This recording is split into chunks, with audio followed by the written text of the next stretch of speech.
स्वामी जी, तो हम लोग मुक्ति की इच्छा तो रखते हैं, लेकिन हम क्यों नहीं मुक्ति पा रहे हैं? क्यों नहीं उस सुख को, आनंद की अनुभूति कर रहे हैं? या यहाँ इस समय इसकी अनुभूति यहाँ नहीं कर सकते हैं क्या? क्या कमी है कि हम वो उस गोल तक नहीं पहुंच पा रहे हैं? हम इस अवतार में या तो कलयुग के अंदर, मानव भाव के अंदर, हम मन वचन काया से मुक्तता की अनुभूति कर सकते हैं। अपनी अज्ञानता को हम मिटा सकते हैं और सभी प्रकार की भुगतान से हम मुक्त रह सकते हैं।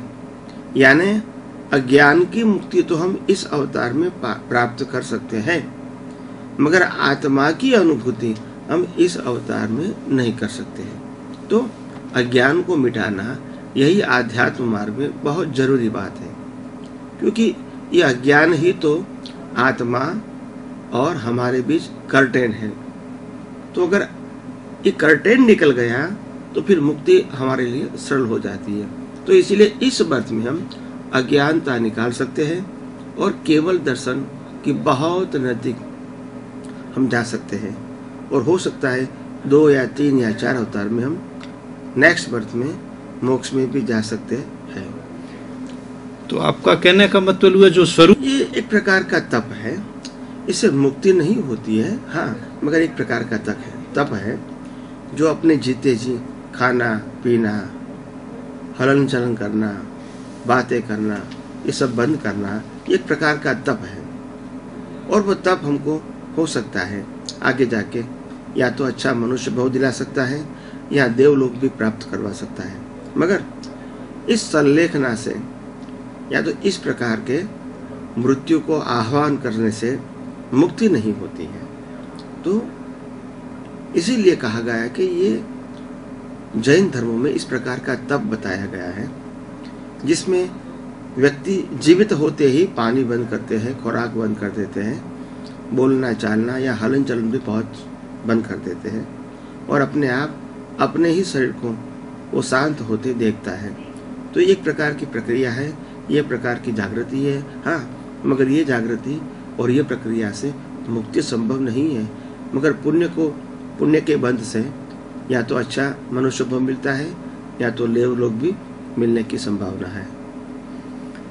स्वामी जी, एक प्रचलन में शब्द आते हैं, आप भी कई बार बताते हैं, ये आलोचना, प्रतिक्रमण, प्रत्याख्यान, तो इसके ऊपर थोड़ा आप प्रकाश डालेंगे?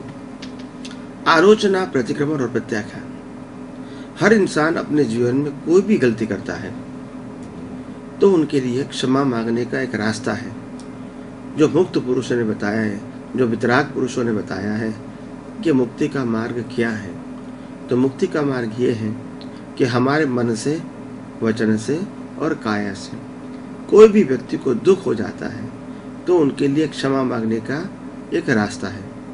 तो ये क्षमा मांगने का जो रास्ता है उसमें 3 स्टेप है।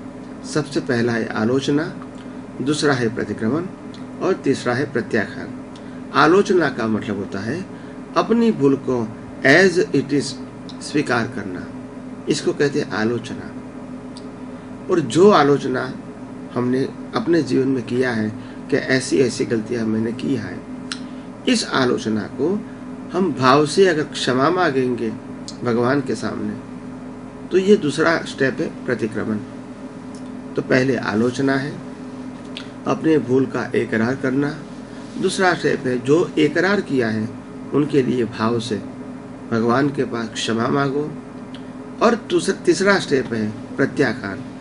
जिस चीज़ के लिए हमने आलोचना किया है, जिस चीज़ के लिए हमने क्षमा मांगा है, उसी चीज़ का हम बार बार नहीं दोहराएं, ऐसा हम निश्चय करेंगे तो इसको कहेंगे प्रत्याख्यान।